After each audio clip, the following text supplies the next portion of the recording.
my name is Alexa. I am going to be presenting the cube houses designed by Piet Blom in 1978. They were built between 1982 and 84, and they are located in Rotterdam, Netherlands, or the Netherlands.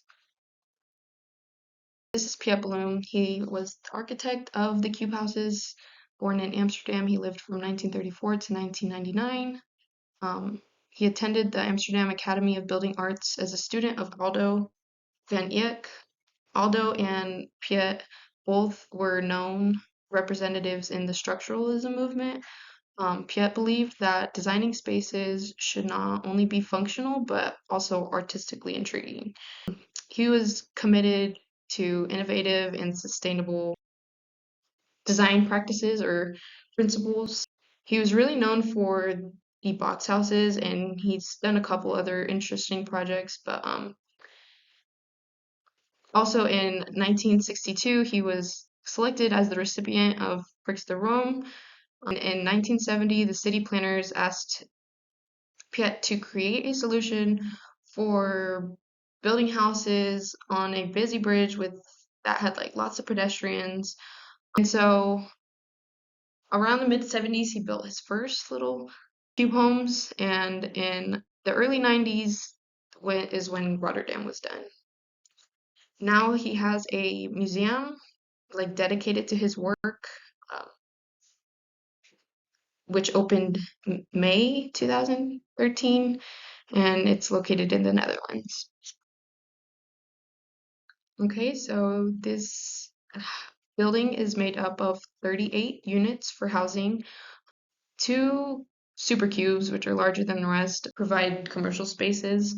Um, There is a underpass built in that allows the train, which is located just around it, to be going through it. And basically, this is being built post World War One, and it's said to counteract the detrimental effects of the city's utilitarian urban layout. Um, Basically, the cubes up top created spaces underneath for people to be social, and it's supposed to provide like a village-like ambiance.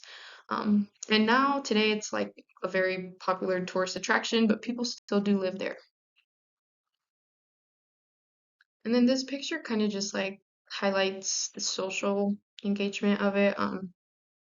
There's the train going through, as you could see, the black train, and a whole bunch of bikes down there next to the stores, which are located underneath the housing units. And yeah. Okay, so the structural design is pretty cool in this building. It has 38 cubes, and each one is basically tilted or inclined on top of a hexagonal column. And each cube is divided into 3 levels or stories.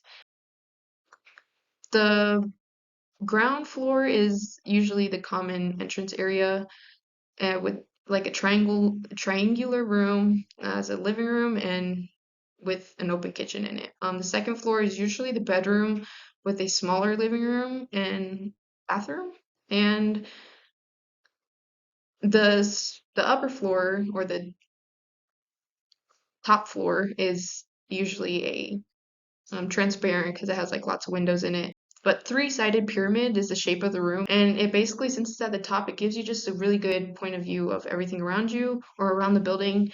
And yeah, so each floor is accessed by a small, little, tiny, narrow set of staircases. Yeah. So the materials used in this room building include a zinc roof. There's layers of white polyester on the existing structure, like the buildings, and they usually like paint over the lower surfaces. Um, as you can see, it like incorporates a whole bunch of bold colors and as well as in the interior. But basically, the cubes are made up of concrete floors, concrete pillars. There's wood framing and some steel and glass windows going on. So yeah, steel, concrete, wood, and glass. As far as the struggles during the construction, I didn't really find much. However, I did find that the original plans that Piet proposed included like kind of like a mixture of cultural facilities and houses. So it included a theater, a large parking garage, and about 188 cubes or units of living. This got turned down. The garage was taken out of the plans, and after that, the plans were reduced to about 60 units of living. The city council still didn't approve. And the project was giving a status of experimental housing. So yeah, the original plans did fall through. And another thing about this is that since the walls are slanted, the furniture usually doesn't fit. So um, residents usually had to adapt, and they had to adapt their furniture and able to fit it in the cube. Um, there was a um, playhouse or the theater to thing, but and it was right next to it, and it burnt down in December 29th, 2011, causing two cubes smoke and water damage, and then these two cubes were later restored in 2013 and 14. But so they are better now. They didn't have to be demolished, but there was a fire.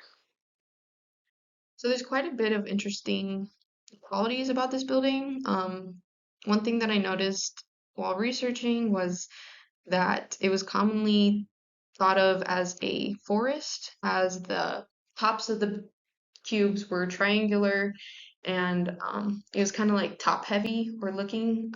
It made, yeah, so basically, since it's like top heavy, if you look at one section of it individually, it would be considered like a tree, and if you consider them all leaning on each other, coming together, that would be the forest. So it's a yellow forest, apparently. And um, since it's like top heavy, there are spaces underneath getting created, which ties into the village aspect that I talked about earlier. Um, and it basically just allowed interactions every day by allowing people to walk um, through it, underneath it, and there's even like shopping going on with the inclusion of retail stores. And yeah, so besides how it looks, there's like diagonal walls and stuff. There's also something that caught my attention while doing research was basically one of the residents, because it is a residential um, facility, they actually allow people to tour and he charges them fees. Got a little bit of entrepreneurship going on, but yeah, I thought that was pretty cool.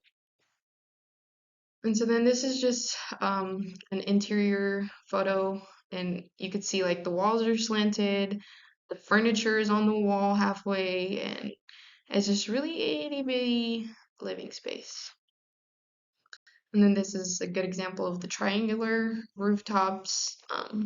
As you can see, it's all open, and often I read that there were often gardens on these top floors due to um, the lighting setup. And then these are my sources. Um, I hope you guys liked my presentation. The building is pretty interesting, and yeah, have a good one.